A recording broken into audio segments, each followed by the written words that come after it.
What is love? বিখ্যাত Plato বলেছিলেন, ভালোবাসা একটি গুরুতর মানসিক রোগ। আপনি যদি সেই মানুষদের একজন হন যারা ভালোবাসাকে একটি সাধারণ আবেগ মনে করেন, তবে আপনি নেহাতই বোকা। তাহলে ভালোবাসা আসলে কি? দেখুন, ভালোবাসা একটি অত্যন্ত জটিল আবেগ। প্রকৃতপক্ষে যখন আপনি কারো প্রেমে পড়েন, তখন আপনার শরীরে নিউরোলজিক্যাল এবং সাইকোলজিক্যাল অনেক পরিবর্তন ঘটে, যার ফলে মস্তিষ্কে অক্সিটোসিন, ডোপামিন এবং ভ্যাসোপ্রেসিনের মতো হরমোন নিঃসরণ হয়। এই হরমোনগুলো আমাদের শরীরে বা মস্তিষ্কে কী প্রভাব ফেলে, সে বিষয়ে আমরা একটু পরে আলোচনা করব।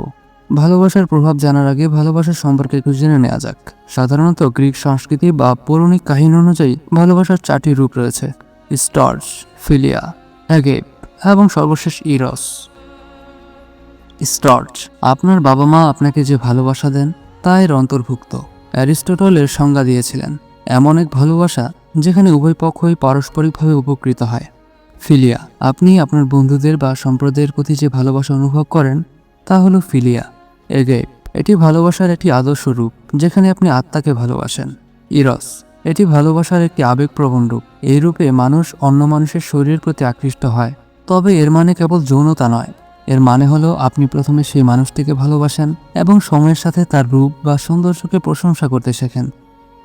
ভালোবাসা একটি বহুমুখী আবেগ যার অনেকগুলো উপাদান রয়েছে, যেমন ঘনিষ্ঠতা, আপনার সঙ্গীর কাছাকাছি থাকার ইচ্ছা, আবেগ, সঙ্গীর প্রতি ব্যাকুলতা এবং সর্বশেষ প্রতিশ্রুতি বা কমিটমেন্ট, যা ভালোবাসার ক্ষেত্রে অত্যন্ত গুরুত্বপূর্ণ একটি বিষয়। আপনি যখন কারো প্রেমে পড়েন তখন আপনার শরীরে কি ঘটে? শুরু করা যাক ডোপামিন দিয়ে। যখন আপনি কারো প্রেমে পড়েন তখন আপনার শরীরে ডোপামিনের মাত্রা বেড়ে যায়। এটি আপনার খুশির সাথে জড়িত। ডোপামিন যত বেশি হবে আপনি তত বেশি খুশি হবেন। দ্বিতীয় হলো অক্সিটোসিন, একে লাভ হরমোনও বলা হয়। এই হরমোন বেড়ে গেলে আপনি অন্যের উপর সহজে ভরসা করতে পারেন এবং সহমর্মিত অনুভব করেন। বন্ধন এবং আসক্তির মতো অনুভূতিগুলো অক্সিটোসিনের সাথে জড়িত। এই কারণেই যখন কেউ বলে ভালোবাসা অন্ধ, তখন আসলে ভালোবাসা অন্ধ হয় না, বরং আপনার শরীরে অক্সিটোসিনের মাত্রা বাড়তে থাকে, যার ফলে আপনি সহজেই কারো উপর ভরসা করতে পারেন। এ কারণেই আপনি সঙ্গীর খারাপ দিকগুলো এড়িয়ে যান এবং কেবল ভালো দিকেই মনোযোগ দেন। এছাড়া মস্তিষ্কের ভেন্ট্রাল টেগমেন্টাল এরিয়া, যা পুরস্কার এবং অনুপ্রেরণার সাথে যুক্ত, তা অত্যন্ত সক্রিয় হয়ে ওঠে। এর ফলে আপনি সবসময় অনুপ্রাণিত বোধ করেন এবং সেই মানুষটির জন্য যে কোনো কিছু করতে পারেন এবং যে কোনো সীমায় যেতে প্রস্তুত হয়ে যান। ইনসুলা নামক অংশটিও সক্রিয় হয়ে যায়, যা আবেগ প্রক্রিয়াকরণ এবং সহমর্মিতা বুঝতে সাহায্য করে। পাশাপাশি স্ট্রেস হরমোনের মাত্রাও কমে যায়। আপনি হয়তো ভাববেন এতে ভুল কি আছে, সব তো ইতিবাচক। তাহলে এর অন্ধকার দিক কোথায়? এবার একটু লক্ষ্য করুন।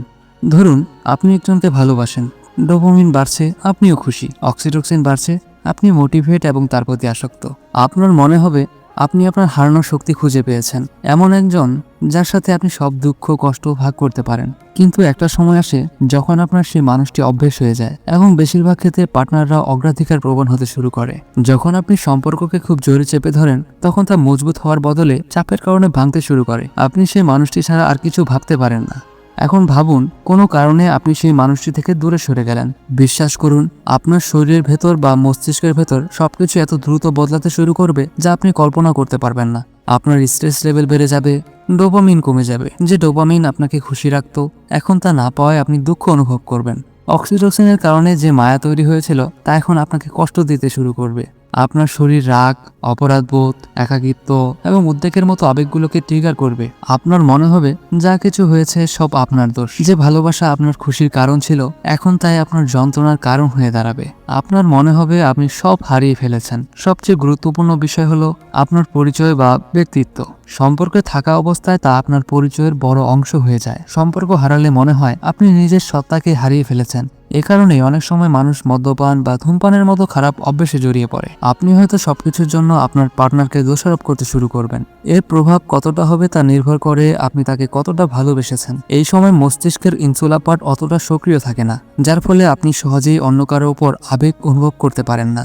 এই পুরো বিষয়টি আপনাকে একটি জিনিসের গভীর অভিজ্ঞতা দেবে, তা হলো কষ্ট। আর জানেন কষ্টের সবচেয়ে বড় সমাধান কি? ভালোবাসা। এটাই তো সমস্যা। একজন ভেঙে যাওয়া মানুষ ততক্ষণ জোড়া লাগে না যতক্ষণ না কেউ তাকে ভালোবাসা দিয়ে আগলে না নেয়। এখানে আমি ইরস বা শারীরিক প্রেমের কথা বলছি না, আমি ফিলিয়া বা স্টর্চের কথা বলছি।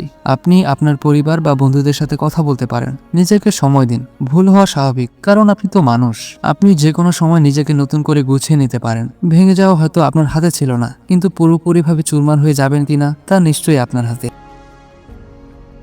পরিশেষে আমার দৃষ্টিভঙ্গি হলো ভালোবাসা বোঝার জন্য ভালোবাসা জরুরি। এই ভিডিওটি হয়তো নেতিবাচক মনে হতে পারে, কিন্তু আমি এটা বলছি না যে ভালোবাসা সব সময় খারাপ। ভালোবাসা হলো দুধারী তলোয়ারের মতো, একদিক আপনাকে আঘাত দেওয়ার ক্ষমতা রাখে তো অন্যদিক ক্ষত সারিয়ে দেওয়ার ক্ষমতা রাখে। আর ভালোবাসা ছাড়া জীবনই বাকি। আল্লাহ হাফেজ।